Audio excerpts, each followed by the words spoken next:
નમસ્કાર ફ્રેન્ડ્સ, હું છું ડોક્ટર સચીશ ડોક્ટર, એમડી ડીએનબી ગેસ્ટ્રોએન્ટરોલોજીસ્ટ. આજે આપણે એચ પાયલોરી ઇન્ફેક્શન વિશે વાત કરીએ છીએ. ઘણા પેશન્ટ્સને વારંવાર એસિડિટી થવી, ઉલટી ઉપકા થવા, પેટમાં બળતરા થવા અને ગેસનો પ્રશ્ન થવો ખૂબ કોમનલી જોવા મળતું હોય છે, પણ એનું કારણ ખબર હોતી નથી. આ જ સમસ્યાઓનું એક બહુ જ કોમન કારણ છે એચ પાયલોરી ઇન્ફેક્શન. તો આ વિડીયોમાં હું તમને સરળ ભાષામાં સમજાવીશ કે એચ પાયલોરી ઇન્ફેક્શન શું છે, તેનાથી થતા લક્ષણ શું છે, તેની તપાસ કઈ રીતે થાય છે અને તેની સારવાર કઈ રીતે કરવી. તો ચાલો આ વિશે આપણે જાણીએ. એચ પાયલોરી ઇન્ફેક્શન શું છે?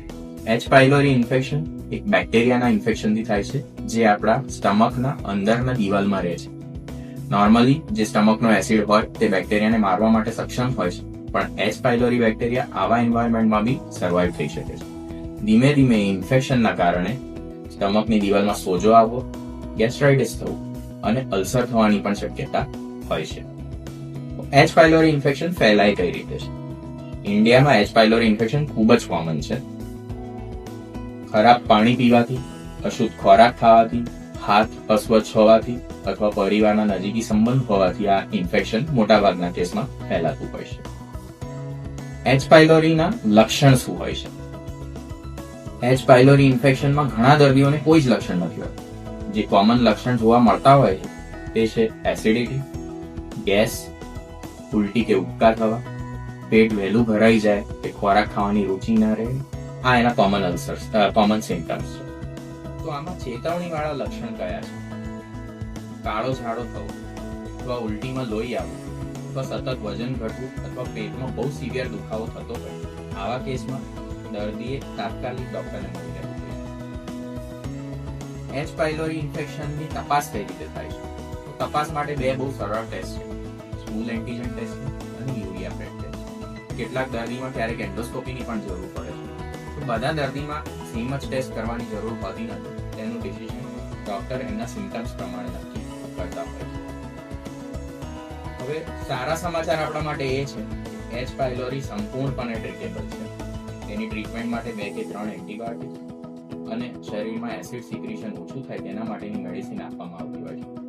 નોર્મલી 10 થી 14 દિવસનો કોર્સ આપણે કરતા હોઈએ છીએ, ડિપેન્ડિંગ ઓન સિમ્પટમ્સ અને ફાઇન્ડિંગ્સ. અને આ કોર્સ કમ્પ્લીટ કરવાથી એ ઇન્ફેક્શન જડમૂળથી નીકળી શકે છે.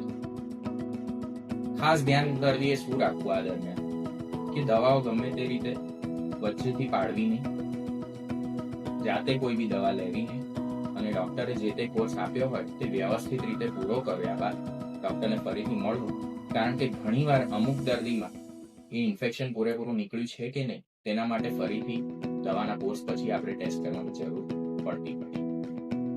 હવે આ થઈ ટ્રીટમેન્ટની વાત, પણ એચ પાયલોરીથી બચવું હોય તો શું કરવું? તો વાત કરીએ એમ પાણી અને ખોરાકથી મોટાભાગે ફેલાવો થાય છે. તો જો આપણે હાથ સ્વચ્છ રાખીએ, સ્વચ્છ પાણી લઈએ અને ખોરાકમાં વાસી ખોરાક છે કે અશુદ્ધ ખોરાક છે અવોઇડ કરીએ, તેમજ દારૂ અને ધૂમ્રપાનનું થી દૂર રહીએ અને આપણે આ બધી ચરી જો રાખીશું અને પેઇન કિલરનો ઉપયોગ મિનિમાઇઝ કરીએ તો એચ પાયલોરી ઇન્ફેક્શન અને એના લક્ષણ થવાનો ચાન્સીસ આપણા ઘટી જાય છે. તો જો તમને લાંબા સમયથી અથવા વારંવાર ગેસ એસિડિટીનો પ્રશ્ન થતો હોય તો તમારા નજીકના ડોક્ટરને બતાવજો. સેલ્ફ મેડિકેટ ના કરો અને ડોક્ટરને ટાઈમસર બતાવો, કારણ કે સમયસર સારવાર અને તપાસથી એચ પાયલોરી સંપૂર્ણ રીતે આપણે ટ્રીટ કરી શકીએ. જો તમે અમદાવાદમાં હો તો અને આ લક્ષણ દેખાતા હોય તો આજે જ આલ્ફા ગેસ્ટ્રો એન્ડ લીવર કેરની મુલાકાત લો. આપણું ક્લિનિક મોટેરામાં સ્થિત છે. જો તમને આ વિડીયો ગમ્યો હોય તો પ્લીઝ લાઈક અને શેર કરજો.